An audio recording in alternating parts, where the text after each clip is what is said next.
स्थलविसारिकुन्तलभरं सिंहासनाध्यासिनं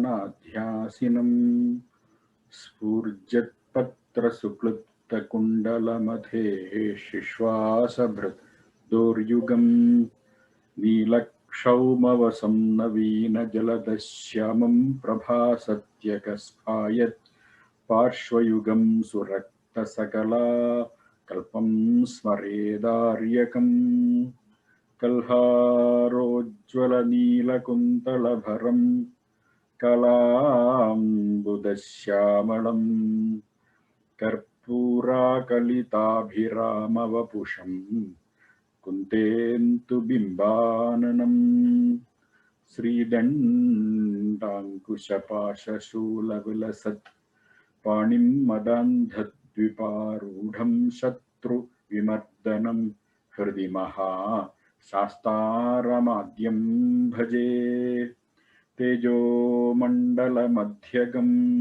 त्रिनयनं दिव्याम्बरालङ्कृतं देवं पुष्पसरेक्षुचापविलसत् माणिक्यपात्राभयं बिभ्राणं करपङ्कजैः मदगजस्कन्धाधिरूढं विभुं शास्तारं शरणं व्रजामि सततं त्रैलोक्यसम्मोहनं मार्ताण्डकोटिसदृशोज्ज्वलदीप्तगात्रम् आर्तार्तिभञ्जनकरार्हदृगब्जयुग्मम् भक्तावली कलुषताहरबद्धदीक्षं शास्तारमिष्टवरदं शरणं गतोऽस्मि सुश्यामकोमल विशालतनुं विचित्रं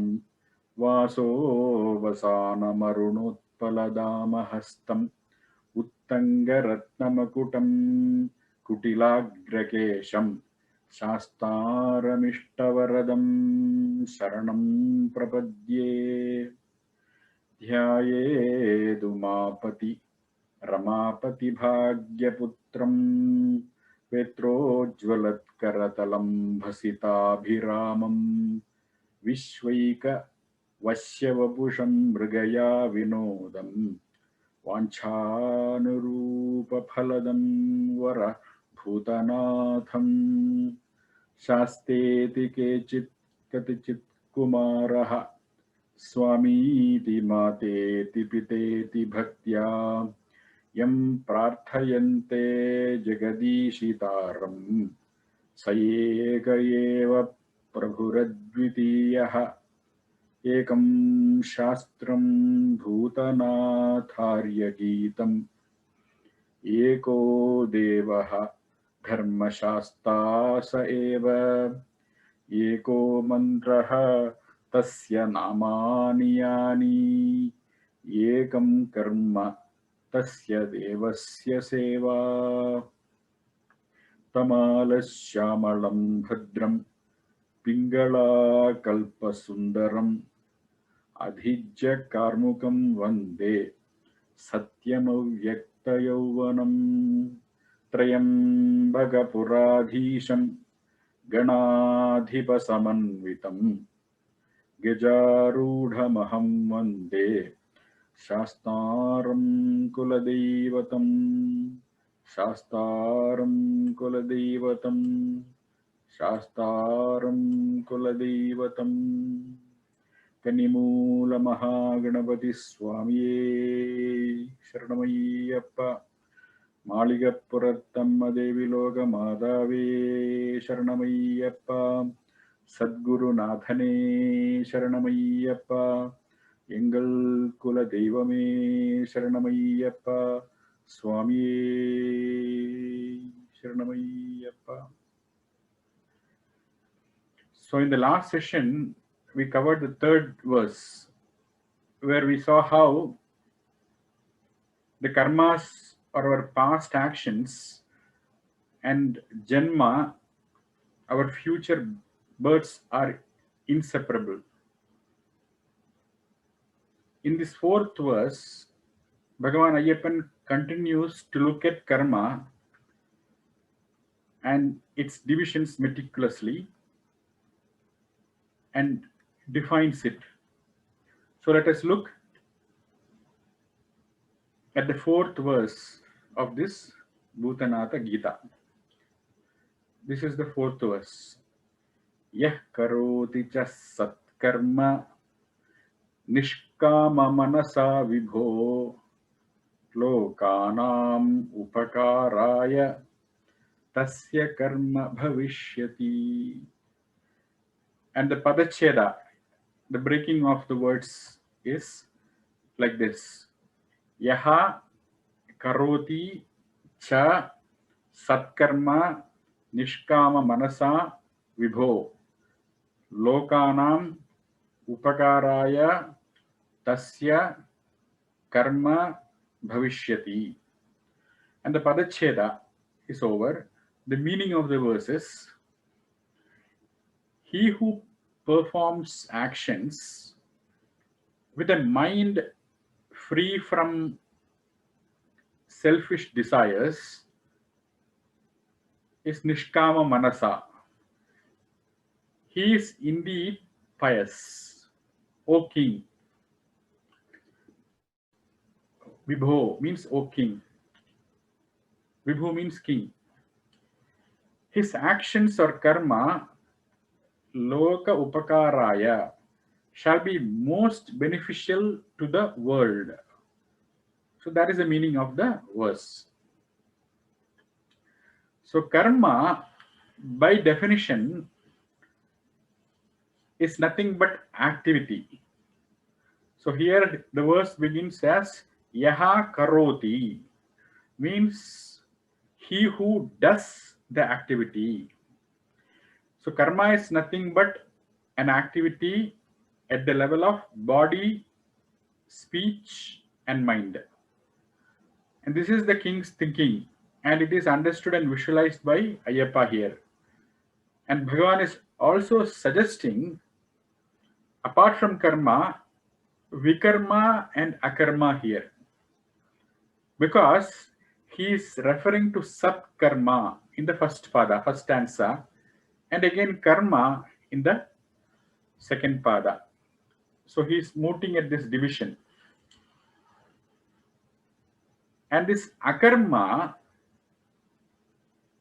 or akriya is nothing but non-performance of karma, which means the non-performance of physical, verbal, and mental activities.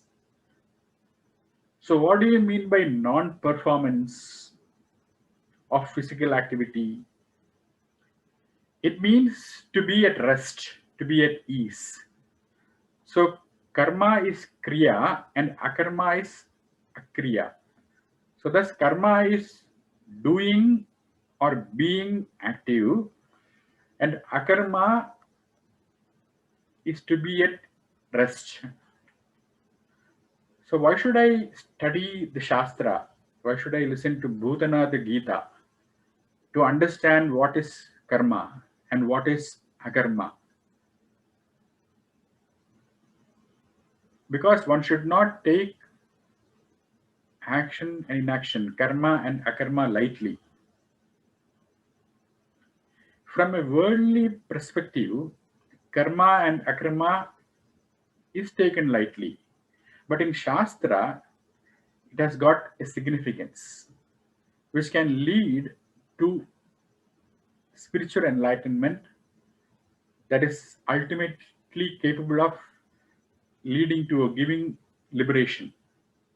So in a worldly sense, there is nothing to be known when you say action with regard to karma or inaction, akarma, because the meaning is quite evident, it's very clear. But in its spiritual essence, karma and akarma is to be analyzed and understood. That is why Ayyappa is bringing it out here. And not only karma, one should also know the spiritual significance of vikarma as well. Vikarma means prohibited action.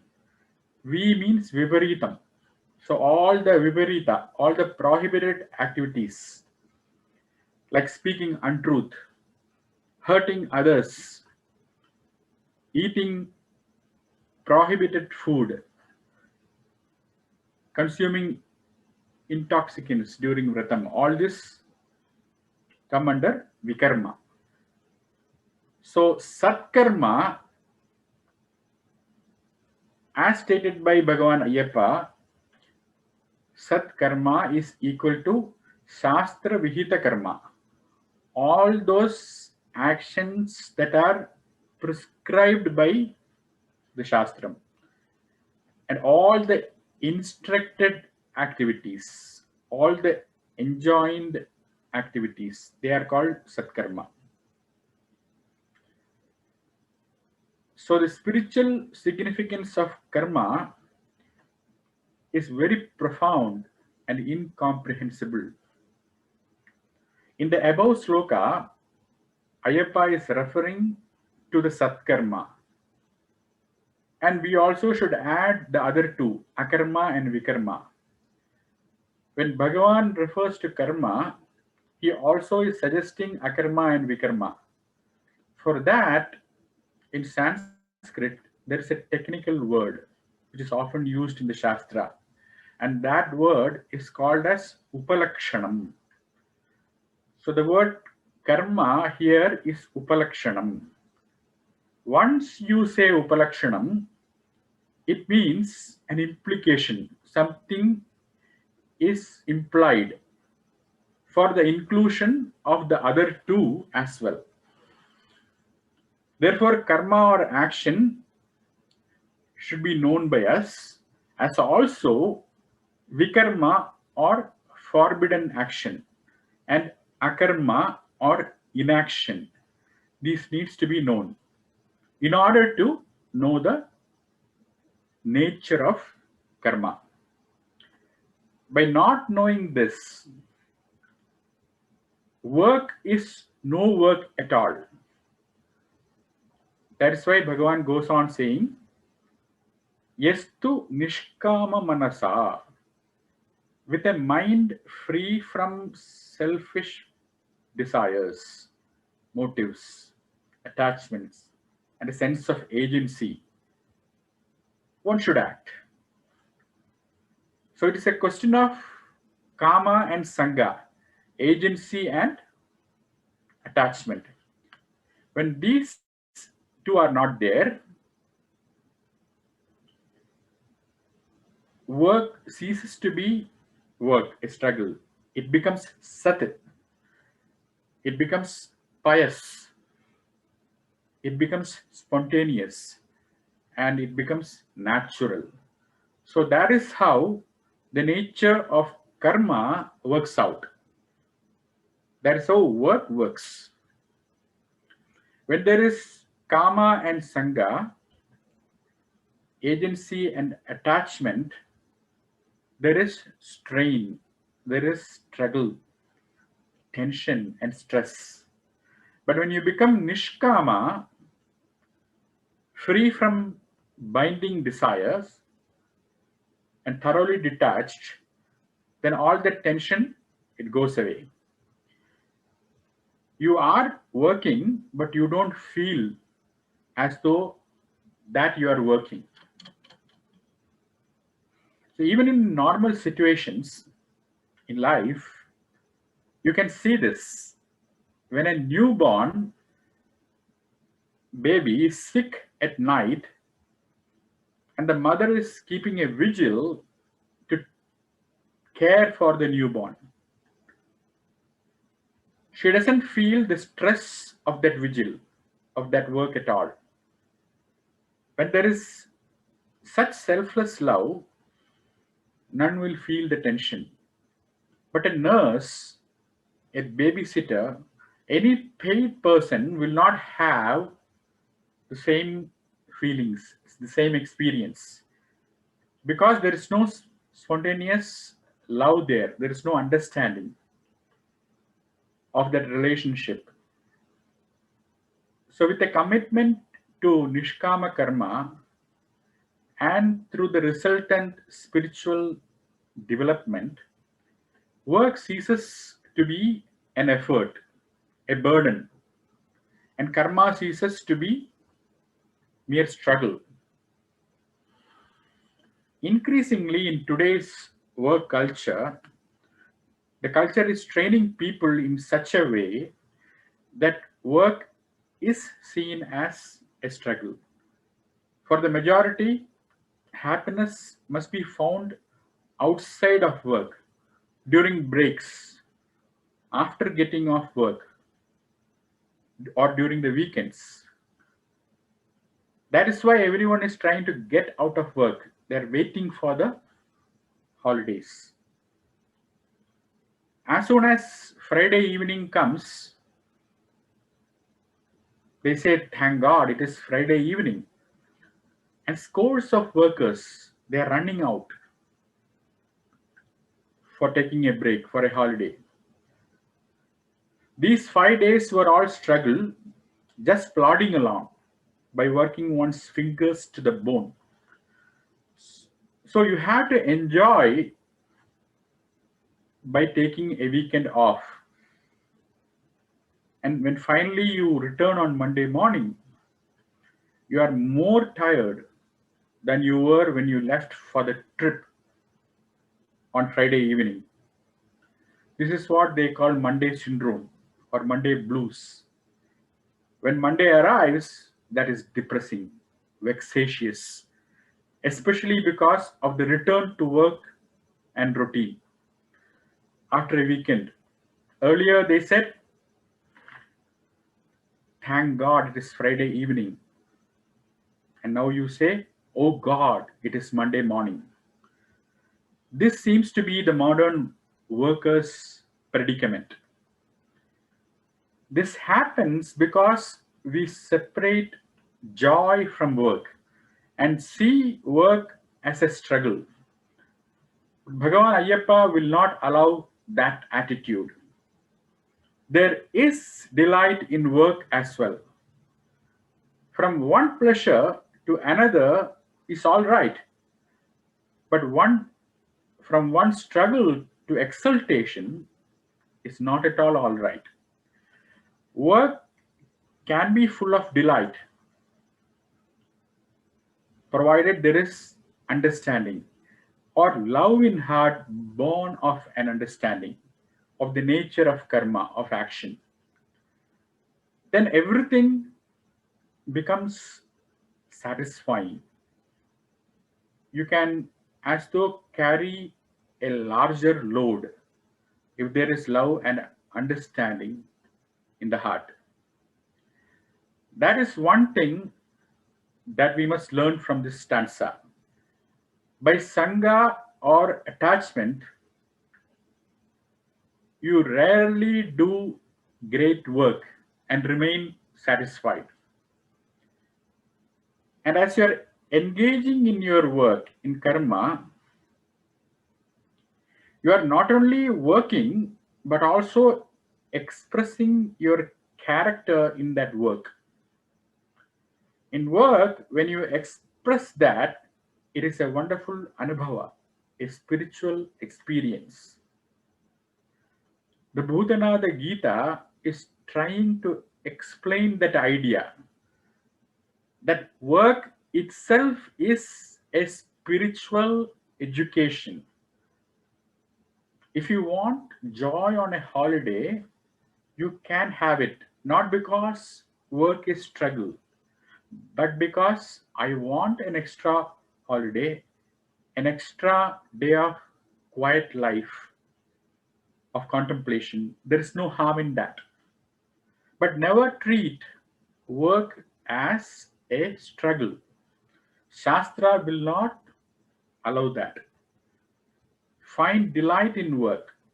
Even in commonplace work, you can find delight because you have placed a special spiritual value in it.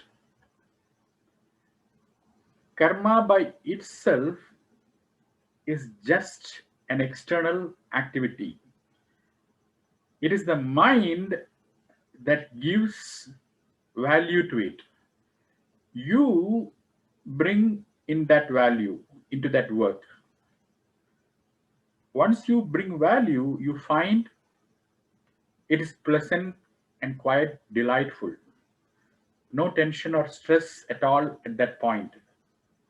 Thus, one must do karma, one must work on without struggle, without tension.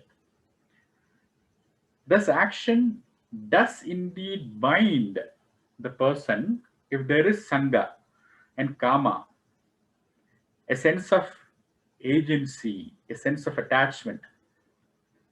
They both keep the worker, the doer, going all the time. But for one who has viveka, one who can discriminate, even a good result of that action, a punyam, is a bondage. A good result or punya may mean that a particular situation is a little more comfortable, but it is not going to completely change the person in terms of his or her sense of limitation centered on this I. Some problem or other is always going to be there, because simply by getting over a few work, simply by fulfilling a few desires, no one is going to alter his sense of limitation centered on this I. Therefore, even punya or good results are bondage, a golden chain.